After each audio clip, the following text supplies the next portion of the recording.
안녕하세요. 배신의 장미입니다. 오늘의 사연 시작하겠습니다. 얼마 전 왜 제게 그 영상이 떴는지는 모르겠어요.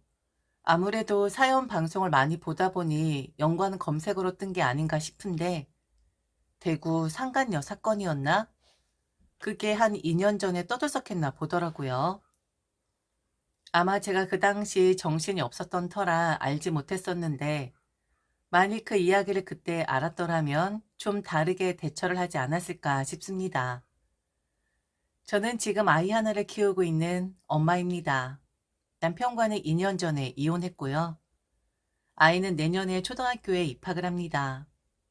결혼한 지는 10년 차가 넘었었는데 결혼하자마자 바로 일을 관둘 수밖에 없었어요. 그래서 일 경력이 매우 짧습니다. 직장 생활이라는 것을 맛보기도 전에 관둔 그런 케이스였었거든요. 남편은 저보다 6살이 많은 사람이었습니다. 연애 때도 그런 말을 자주 하긴 했었는데 정말 결혼하자마자 아이 이야기를 하더라고요. 빨리 아이를 가졌으면 한다고 말이죠. 저도 젊고 남편도 전혀 몸에 이상 없었기에 아이가 빨리 생길 줄 알았는데 난임으로 좀 고생을 했었고 2번 유산을 겪으면서 지금의 제 아이가 태어나게 되었죠. 아이를 가지기 위해서 엄청 노력을 했었는데 그때 생각하면 그 시간을 어찌 보냈었는지 정말 상상이 다 안 될 정도입니다.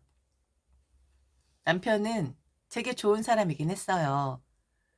어린 제가 봤을 땐 확실하게 남편이란 사람은 제 보호자가 되어 주었었고, 그리고 그땐 저를 생각해 주는 것이라고 생각을 했었는데, 지금 돌이켜보면 저를 바보로 만들려고 한 게 아닌가 싶긴 합니다. 일을 뭐하러 해. 그냥 우리 자기는 집에서 놀면서 아이 가질 생각만 하면 되는 거야. 내가 항상 얘기했잖아. 나는 아이를 빨리 갖고 싶다고. 자기랑 나랑 반반 닮은 우리의 아이. 그래도 나도 버려야 하지 않을까? 외벌이가 얼마나 힘든데. 그리고 어머니가 그러셨잖아. 아무리 결혼해도 일 관두지 말라고. 아이 생겼다 하더라도 여자는 일을 해야 한다고 그러셨잖아. 아우, 자기랑 우리 엄마랑 같아. 엄마는 장군 같은 분이시고, 우리 자기는 꽃 같은 사람이잖아. 나 혼자 벌어 충분하고, 그리고 나는 자기 고생시키고 싶지 않아. 나 혼자서도 우리 자기는 충분히 먹여 살릴 수 있다고. 그러니 자기는 아이 갖는 데만 집중해. 당신은 좋은 엄마로 살면 돼. 가게 경제는 전혀 신경 쓰지 않아도 된다고. 나는 그걸로 만족해. 알았지? 분명 시어머니는 일을 관두지 말라 신신당부를 하셨었어요. 남편이 돈을 못 벌어서가 아니라 여자도 일을 해야 한다면서 말이죠. 그런데 남편은 거의 강제로 저를 집안에 들어앉게끔 했고, 그리고 아이 갖는 데에만 집중을 하라, 그리 요청을 했었죠. 노력을 했지만 아이는 쉽게 오지 않았고, 2번의 아픔을 겪은 뒤, 결국 저희는 병원을 선택할 수밖에 없었죠. 그렇게 아이가 태어나긴 했는데, 그런데 아이가 태어나면서부터 남편의 행동이 좀 달라지기 시작을 합니다. 그런데 저는 멍청하게도 한 번도 남편을 의심해 보지 않았다라는 거였어요. 남편은 당시 배합 사료 제조업을 하고 있었어요. 경기도권에 사무실이 하나 있고, 그리고 서울권에 사무실이 하나 더 있는데, 서울에 있는 사무실은 말 그대로 사무직을 위한 사무실이고, 경기도에 있는 사무실은 공장이 있는 곳에 들어선 사무실이었죠. 아이가 태어나고 남편은 일주일에 한 번 정도 들어오는 날들이 많았었고, 어떨 땐 한 달에 한 번씩 집에 들어오는 경우들이 있었습니다. 들어오지 못할 땐 제게 연락을 해줬었고, 그리고 일이 바쁘다는 것을 알고 있었기에 저는 당연히 의심을 하지 못했었어요. 그리고 무엇보다 남편은 넉넉하게 생활비를 주는 사람이었고, 한 번씩 집에 들어올 때마다 제게도, 그리고 아이에게도 최선을 다하는 그런 사람이긴 했었거든요. 항상 미안하다 했고, 집에 못 들어오는 상황을 이야기해줬고, 지금 저나 아이가 편안하게 모든 걸 누리면서 생활을 할 수 있는 건 다 남편이 밤을 새며 집에도 못 들어올 정도로 일을 하기 때문에 가능하다라는 것을 제게 끊임없이 주입을 시켰었죠. 가끔은, 아주 가끔은 너무 집에 들어오질 않으니까 시가에 가면 시어머니께 말씀을 드리곤 하죠. 고자질을 하는 게 아니라 시어머니가 제게 먼저 물으십니다. 아범 요즘에도 잘 안 들어오지? 결혼하기 전에도 그랬었다. 원래부터 그랬었니까 그거 이상하게 생각하지 말아라.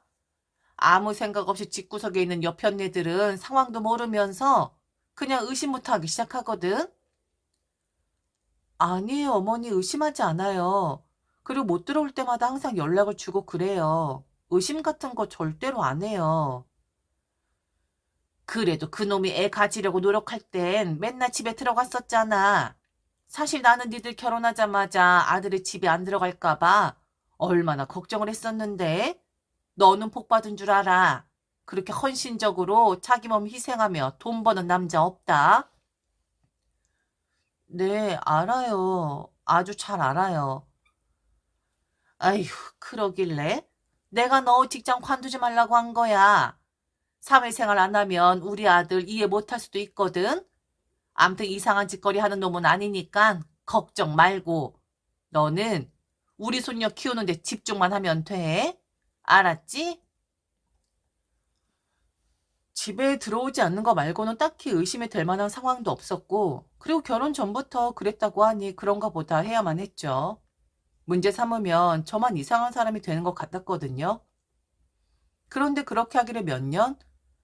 처음엔 들어간다, 못 들어간다 확실하게 말을 해주던 남편은 차츰 아무런 연락을 안 하고 그냥 집에 들어오지 않은 경우가 많아졌고, 제가 전화를 해도 카톡을 해도 받지도 읽지도 않은 일들이 많아졌죠. 제 상황을 친구들에게 이야기하면 그러더라고요. 자기들은 남편이 들어오지 않았으면 좋겠다고. 사달라는 거 다 사주고, 집도 좋은 곳에 살고, 아이 교육비도 아끼지 않고, 무엇보다 생일만 되면 값비싼 선물 턱턱 안기지 않냐고. 안 들어오는 게 뭐 그리 중요하냐고. 남편은 자고로 그냥 돈만 벌어다 주면 되는 거야. 야, 돈도 안 주는 놈이 집에 기어 들어와서 밥 달라고 하면 얼마나 짜증나는 줄 알아? 그깟 안 들어오는 거? 바람을 피우면 뭐 어때? 돈 넉넉하게 주고 괴롭히지도 않고 프리하게 살게끔 해주는데 너는 왜 맨날 그렇게 죽상이야? 그런가요? 그런데 저는 남편이 집에 들어오기를 바랐었어요. 적어도 연락이라도 되던 그때 시절로 좀 돌아가고 싶었습니다. 왜 이런 지경까지 온 건가 이해가 되지도 않았고, 남편이 들어오기를 바란다는 제 바람이 친구들 눈에는 이해가 되지 않는다는 그 자체가 저는 이해가 되지 않았습니다. 남들이 보면 행복한 결혼이다라고 생각을 할 수도 있겠죠. 지금 힘든 사람들 많을 테니 경제적으로 여유롭게 사는데 그런 것까지 원하는 저를 너무 욕심이다라고 생각을 할 수도 있어요. 그런데 저는 좀 평범하고 싶었습니다. 이게 잘못은 아니잖아요. 이게 정상으로 사는 건 아니잖아요. 전화를 10번 하며 딱 한 번을 받습니다. 급한 일이 아니면 전화를 하지 말라는 남편.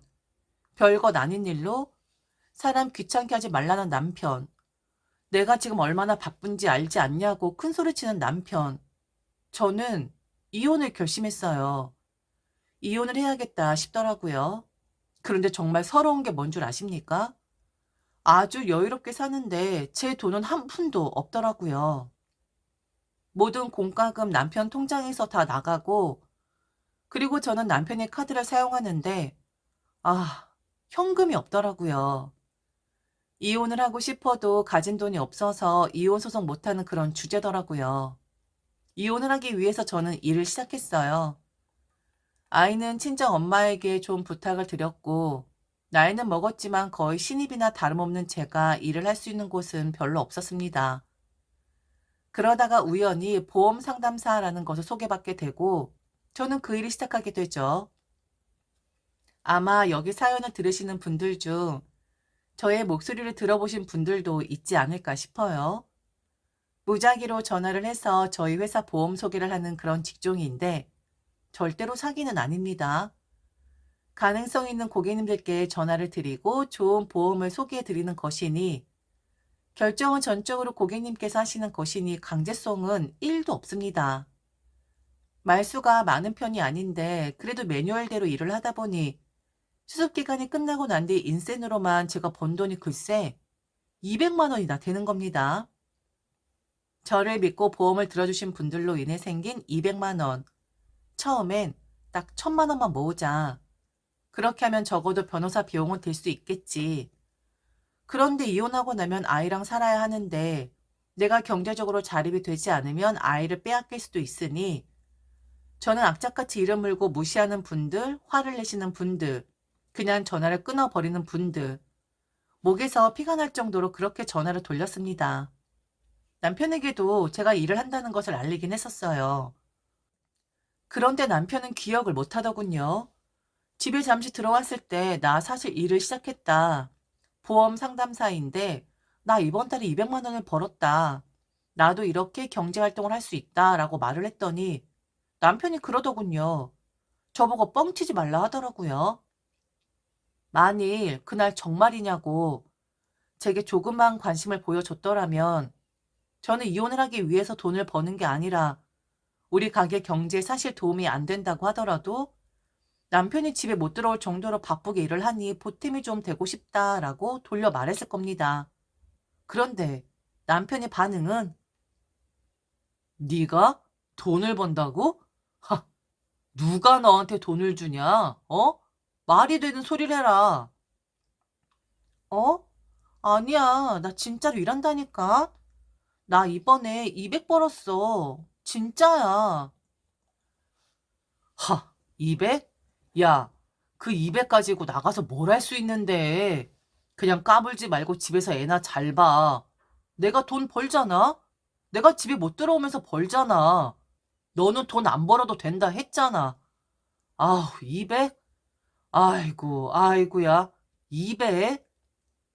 너 괜히 일한다고 설레발 치다가 스트레스 받아서 병원 가면 병원비가 더 나와.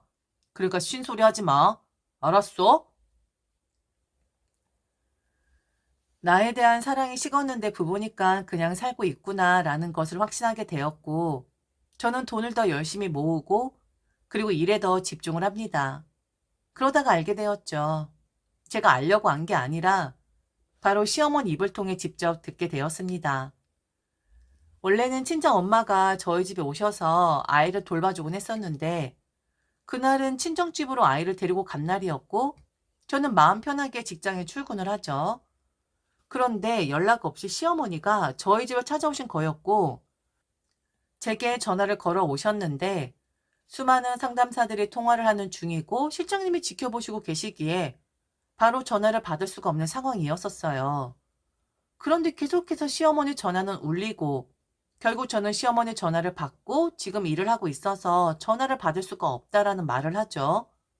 그런데 갑자기 시어머니가 그러시는 겁니다. 너 안 거냐? 라고요. 너 안 거냐?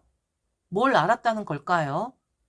그게 무슨 말이냐 바로 물었더니 무슨 소리 하는 거냐고 제게 묻는 겁니다. 그때 처음으로 감이 오더라고요. 이야기를 하자고 해도 그냥 그 자리를 피했던 남편, 처음에 연락을 하다간 이제는 연락을 안 하는 남편, 그런 남편을 항상 두둔했던 시어머니, 감이 이상했고, 그리고 심장이 엄청 두근거렸는데, 저는 마치 다 알고 있다는 듯이 말을 했습니다. 안 거 아셨어요? 그래서 저 지금 일하고 있어요. 일을 해야 어떻게든 이 난관을 헤쳐나갈 수 있으니까요. 뭐 안다고? 아니 여자 있는 거 알았어? 너 언제 알았냐? 어? 언제 알았냐고? 저는 바로 전화를 끊었습니다. 그날 전화를 어떻게 돌렸는지 생각이 나지 않을 정도로 반쯤 정신이 나가긴 했었습니다. 그런데요. 나중엔 다행이라는 생각이 들더라고요. 지금 남편이란 놈은 바람을 피고 있는 거잖아요. 저는 남편과 이혼을 하기 위해서 일을 시작한 건데, 유책 사유가 남편한테 있으면 이혼도 쉬운 것이고, 그리고 재산 분할도 받을 수가 있는 거잖아요. 막 가슴이 뛰더라고요. 안심이 되어서요. 그리고 저는 퇴근을 바로 시가로 했습니다. 시어머니 얼굴은 분명 당황을 하고 있었지만 애써 아무렇지 않은 척 말을 하려고 하는 것 같았어요. 저는 모든 걸 다 알고 있다는 눈빛으로 시어머니를 바라봤습니다. 시어머니는 그러시더군요. 네가 손해야, 어? 이혼을 하면 네가 손해라고? 너 일을 한다고 하는데 네가 해봤자 식당 일, 뭐 이런 거밖에 더 하겠냐? 아들은? 그래, 아들은 말이야. 오피스 와이프 뭐 그런 거야. 애가 워낙에 밖에 있으니까 수발 들어줄 여자가 필요해서 둔 거라고. 별거 아니니까 너는 신경 안 써도 된다. 오피스 와이프요? 집에 들어올 시간은 없는데 오피스 와이프 될 시간은 있나 보네요. 너 잘 생각해라. 증거 있어? 어? 증거 있냐고. 너 이런 거 다 증거가 있어야 하는 거야. 심증만 가져오는 너 이거 아무런 효능 없어. 너 만일 이혼하면 너만 손해다. 너 이혼하고 나서 그 오피스 와이프랑 알콩달콩 살면 또 어찌할 건데?